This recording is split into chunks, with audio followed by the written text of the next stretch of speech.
Good morning, good afternoon, good evening, ladies and gentlemen. Depending on what time you're watching this, what part of the world you're in. This is Chris again, the Watch Lounge.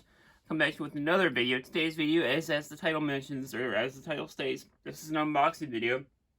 Now, this came by way of me via Random Rob's Discord group, guys. I ended up purchasing this, and I am a little late to the game on this one. This came by way of me from a gentleman named Robert in the group. Not Random Rob, but a different Rob, guys. I had purchased this off of him from the Discord group. I couldn't pass up the deal. I figured for the experience, I can at least probably get back what I put into it, guys, if I'm not in love with it. But I'm thinking I'm really going to like this watch. I do have 3 Blue Shark straps on the way that I bought for this. I can swap between this, and I can swap between the Hamilton as well, since I figured the 20mm. And as mentioned in the title, this is the Seiko Alpinist. This, like I said, I'm really late to the game on this one. This is the Sarb. This is the OG 017. Now, this is not the one from the 90s, but rather a more updated model from the 2000s. This was the one that I believe that is discontinued, you guys. Correct me if I'm wrong down there. And again, I'm really excited to finally be able to check one of these out, see what the hype is all about, see if the hype is worth it, guys. And quick wristwatch check. I am indeed getting ready to go to work here in a little while. So I will be wearing the G-Shock, of course. But onto the box, I won't leave you guys hanging any longer. Again, this is my first impression as well. This is my first time handling one, so my first time will be you guys' first time, so to speak. So we will see the watch together, guys. This one, like I said, I'm kind of stoked about because I've heard all kind of hype about these watches, and I want to see what it's like. Like I said, see whether the hype is worth it or not. Packed it pretty good, it looks like. Appreciate that, Robert. Like I said, I couldn't pass up the deal, guys.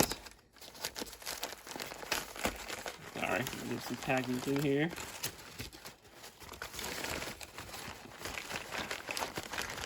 So you got this packed really good, guys. Sorry about taking so long here.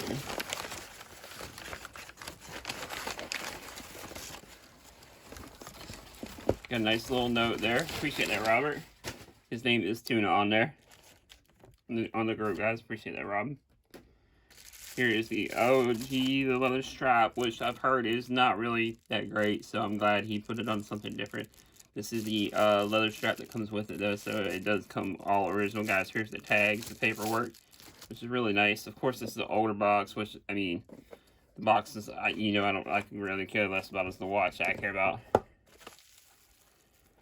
And as far as first impressions, guys, by the way, Spyderco knife, of course, unboxing it. Might have to get a matching green one.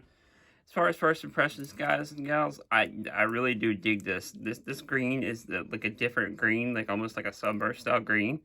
Now look for a full review once I've had this guy in for a little while. I just wanted to do a first impressions unboxing type video for you guys. He has it on this kind of generic bracelet, which it works with this. I believe it's a Seiko bracelet. It's not an Uncle Seiko or strap code. I may end up upgrading to one of those if I end up giving this. And like I said, so far I do really like this, guys. Let me put it on my wrist and show you guys what it looks like on my 7.5 inch wrist.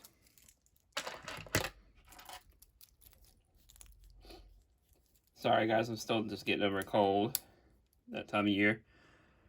It's a little tight on me with this bracelet here, how it is, but it's not too bad overall. I think it fits pretty good. That 39.5, almost 40mm is perfect size, guys. And I thought originally what turned me off was this little almost like pusher here, with where the compass kind of, you turn around the inner rotating compass. But it's not that bad, guys, really. And like I said, this is a really killer watch. This is one of those ones I feel like you have to see in person to get the hype. And I do kind of understand the hype now seeing it in person. Well-made watch, especially for under $500, guys. You can't really beat it with the in-house movement and everything you get.